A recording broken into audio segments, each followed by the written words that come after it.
Hello and welcome to the Informed Animal Ally presented by the Vancouver Humane Society. This is the Animal Ethics Podcast where we share the ins and outs of topics like cruelty, legislation, and advocacy here in BC and across Canada.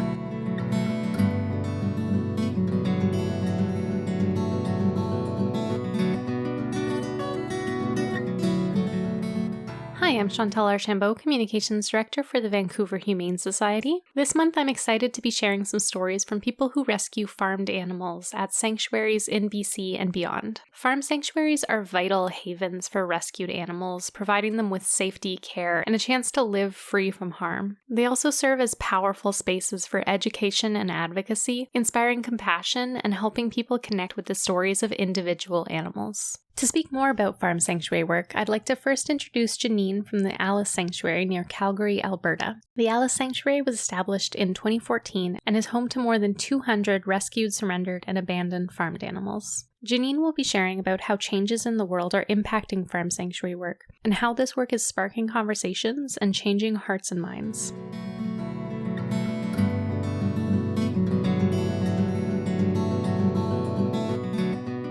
Hi, my name is Janine, and I am the founder and guardian of the Alice Sanctuary. We've been an active farm animal sanctuary here in Alberta for just under 11 years now. And throughout the period of time that we've been here, there have been multiple successes and highlights. But the one that I really would like to acknowledge here would be the idea that 2/3 of our rescues or surrenders have come directly from farming families, reaching out to find resources or alternatives for one or more of their animals living on their farms. Now, this can be for a number of reasons. It could be aging, the individuals who are caring or tending the animals. It could be medical needs of the animals themselves, and they cannot afford them, but they still want to see these individuals come to a safe landing or a loving place. So for that, I would perceive sanctuary becoming more legitimized in a province that's really engrossed in animal agriculture. So I like the idea that when we have companion animal rescues, many people know that they can have friends or relationships or conversations if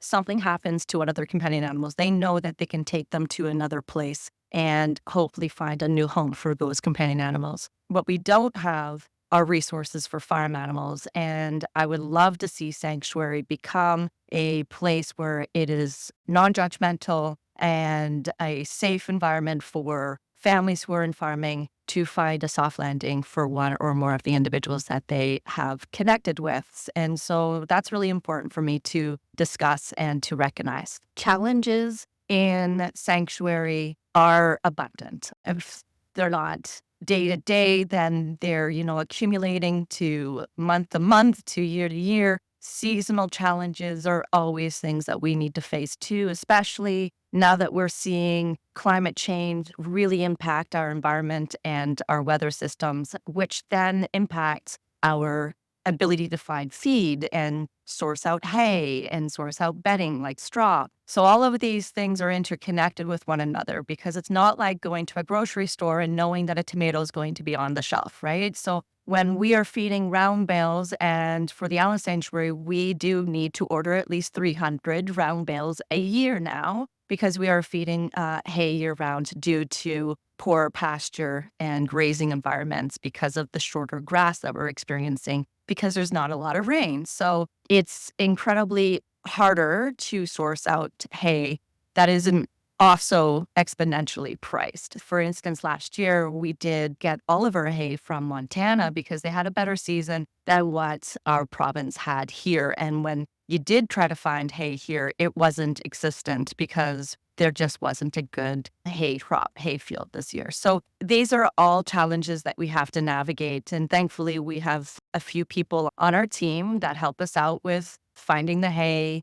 We have a great hay broker that we've been working with for years. Things like this are really beneficial. Other challenges that we face, I think all of us are facing, would be the fundraising aspect of rescue and sanctuary. Economy is becoming more and more unpredictable. Household incomes are becoming lower and tougher to manage on a week-to-week basis. So extra dollars usually are kept. So, there's a form of safety and security in the home, Whereas before, if you had an extra $5 or $10, donating it to your favorite charity or not-for-profit wouldn't be as scary, right? So now incomes and economy has become a little bit more insecure. So fundraising has become tougher. It's been something that we've had to adjust to. Thankfully, as a charity, we also have access to grants when you can find them. And hopefully people who operate foundations can also help you out in that and encourage you in that area too. So fundraising, climate change, things like this, those are all challenges that we would face almost year to year because it's always different. And navigating through that can be exhausting as well. So that's also a challenge as well. But, if we keep moving forward and we keep doing the best we can. I think as years go on, I have accumulated many, many conversations. And I really like to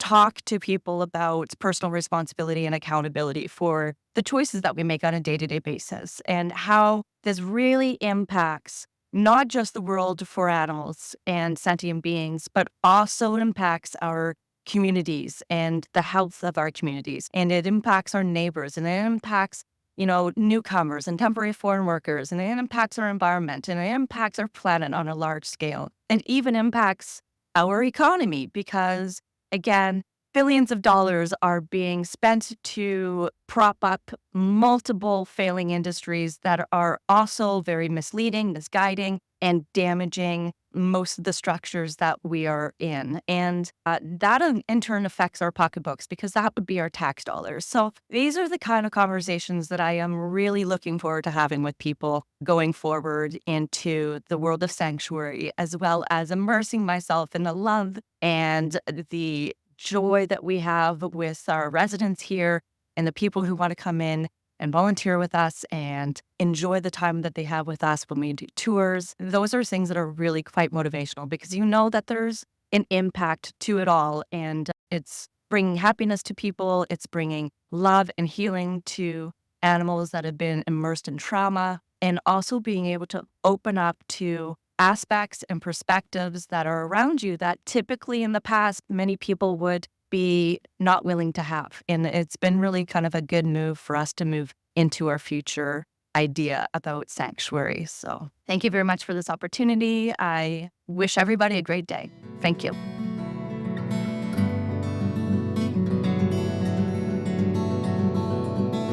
The next story comes from Diane from the Happy Herd Farm Sanctuary in Langley Township, BC. The Happy Herd will be partnering with the Vancouver Humane Society on December 3rd for our annual Giving Tuesday fundraiser, which will go toward providing a safe forever home to farmed animals at the Happy Herd, saving companion animals in urgent need of veterinary care through the VHS's McVitie Fund, and helping to create a more humane future for all species through the VHS's advocacy work. Diane will be sharing an update about Noodles, who you may remember from our March episode, 5 Stories about Connection, as well as some challenges in sanctuary work.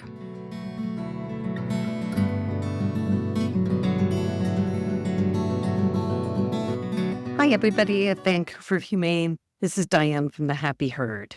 And for those of you who don't know us, we were the first farm sanctuary in British Columbia, and we've been in operation for about 12 years. So lots have happened. There's so many ups and downs in this field, and we're going through one of our updates. We have a little Icelandic sheep named Noodles who came to us last spring at 2 weeks of age. His mother had abandoned him because he has a neurological issue. The vet looked at him, said there was nothing they could do, and gave us probably 1 to 2 months of life. He's going on 19 months, and he still falls down. His back left leg doesn't work all the time. He makes a lot of circles, but he's the happiest little boy you've ever met. He loves children. When children come, he comes running as fast as he can. Sometimes he doesn't stop, but he's just happy to be around. So those are your highs when you have an animal like him come into your life. And the hard times are when you have them leave. Like this spring, we lost both Lucy, one of our first pigs. She was about 800 pounds, and Baby the donkey, who had been with us for 26 years. So losing 2 animals like that and close together just rips you apart. and it takes a long, long time to heal. And I don't know if you ever do heal, but if you look at needles, you still smile. So what are we looking forward to in the next year? We've got a big project that we want to undertake. We want to pave most of the driveway and some paths and make the farm more accessible. We get busloads of seniors drive through, and they all have mobility issues, so they stay on the bus. And then we have kids who are in Canuck Place come out, get to hug an animal. We have healthcare workers who bring their clients with them to meet farm animals. And we're transitioning more to that because it means so much to everybody, and seeing a kid smile. So that's where we're going, and that's where we're so happy to have you joining us and being part of our Happy Herd family. So looking forward to doing the Giving Tuesday with you again, and just looking forward to being around. Thanks very much, you guys. All of you have a great day.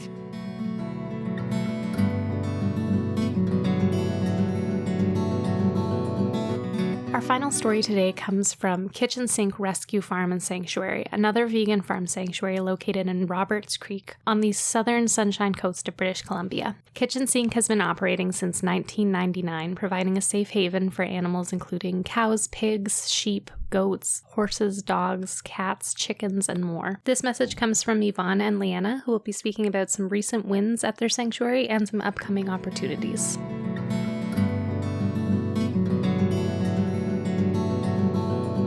Hi, my name's Yvonne Lewis, and I'm a board member from the Kitchensink Rescue Farm and Sanctuary in Roberts Creek. And my name's Liana Corsini, and we want to acknowledge that we are currently recording from the unceded territory of the Squamish and Seashell Nations. We're here to talk a little bit today about some of the challenges and highlights of running a vegan sanctuary in the Lower Mainland area. One thing that we would say is that this year, and it's almost complete, we're really excited. It's a big dream come true as we have been able to successfully build a barn thanks to some grants that we wrote, and we're funded by Vancouver Foundation and also the Sunshine Coast Credit Union, and also some of our successful fundraising events that we've had over the last couple of years. We've had some significant challenges through the heat dome and needing to allocate some resources to some different things with COVID and cost of living, prices of lumber, all those kinds of things. So it's been quite the challenge to get this barn complete, and we are so close. Animals are living in it, and some of the rest of them will be moving into it very shortly, and it is an absolute dynamite dream come true. It's pretty exciting, and it couldn't be more timely. Today, as we're speaking to you, we're experiencing very high winds that have caused a lot of debris and damage on the farm today. So the earlier part of the day has been spent cleaning up and making sure that all the animals have a safe place to be and stay. And as well, we're experiencing record high rains. So having a barn really is a dream come true. And it's just such a wonderful space for the animals to be able to shortly move into before the actual weather arrives this winter. One of the things that is a bit of a challenge in sanctuary work is having consistent volunteers. We so appreciate everyone that has come out and continues to come out. We have a lot of inquiries, and unfortunately, a lot of those inquiries don't always amount to regular and consistent volunteering. I think it's really important to remember that there are a lot of different jobs that people can do on the farm. And it's really about not overtaxing yourself. So if you think you can do, one afternoon every 2 weeks, we would be grateful to have you. And any help is great help. And I think people get really keen and maybe sort of burn themselves out or whatever. So just any farm that you go to and any sanctuary that you help out with, just, make sure you're not putting yourself under too much pressure, but also be able to enjoy the work and have a bond with the charity that you're giving your time to, because it's so important. One of the other things that we would say is definitely a challenge sort of as a charity and definitely as a farm charity is just ongoing sort of stable financial support, monthly donorships and things. I mean, we understand that that stuff changes for people and it's not always possible, but even just thinking to yourself $5 here and there or $5 a month would just be fantastic. Or once a year, let us be your Christmas thing. And I mean, to know that some people are thinking of it, kind of constantly being able to do it is just, it's a huge help to us. It's a huge stress reliever, and it helps us know what we can afford and how many animals we can take in and feed and continue to help with sort of our ongoing funding needs.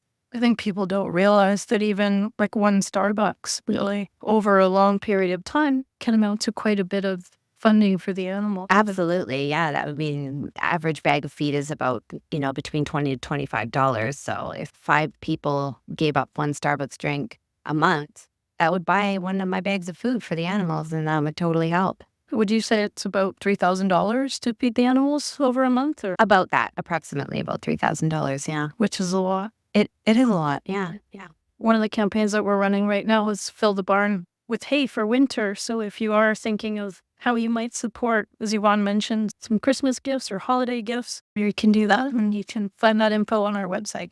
And of course, we're a registered charity, so there is a tax receipt applicable to any donations that come our way. And one of the big main events that we've been able to put on is our gala that we do every year in July. It's the second week of July. This year, it will be July 12th, which is Saturday afternoon. It has been growing, and it is wonderful for community partnerships, for community awareness, for animal awareness, for highlighting, what these animals go through and how you could help and what ends up happening when somebody does rescue them. What does the rest of their life look like? So it's a great sort of education piece, as well as being able to have people come to the farm, spend the afternoon, hear the stories, meet some of the animals, and see what their day-to-day life is. It's a really fun event as well. And it's also a really fun event. We've had Persephone's Brewing and also Gourmet Girl supporting us for the last 2 years. They continue to do so, but that's something that it gives community members and also community businesses an opportunity to join in and everybody speak up for the animals together. So it's a wonderful event. We encourage anybody who wants to come. The tickets will be on our website, probably mid-May. It's a really fun afternoon, and the gala itself is also a dream come true. It was put on hold by the pandemic. So when we were finally able to host, it felt really great to welcome everybody onto the farm again and to be able to socialize. And it's just really fun to dress up and put on your gumboots for an afternoon and meet with the animals and meet other people who are just simply like-minded. That's about all. We don't want to take up too much of your time, but we wanted to say thank you very much for having us. Thanks for listening. If there's any inquiries for us, please reach out. Our website has contact forms. Again, it's Kitchensink Farm Sanctuary, and we're in the Roberts Creek area. Thanks again for having us. Take care. The Informed Animal Ally is a podcast by the Vancouver Humane Society. If you found this episode helpful, please consider giving us a 5-star rating and review to help us reach more supporters of animals. To support this project and other initiatives to build a kinder world for animals, you can make a donation at vancouverhumane.ca. You can also follow the Vancouver Humane Society on Facebook at Vancouver Humane Society, Instagram at Vancouver Humane, or Twitter at VanHumane. The music in this episode is the song Jonah's Message for New York by Dr. Turtle, licensed under the Creative Commons Attribution 4.0 International Public License. Thank you for listening, and thank you for being an animal ally.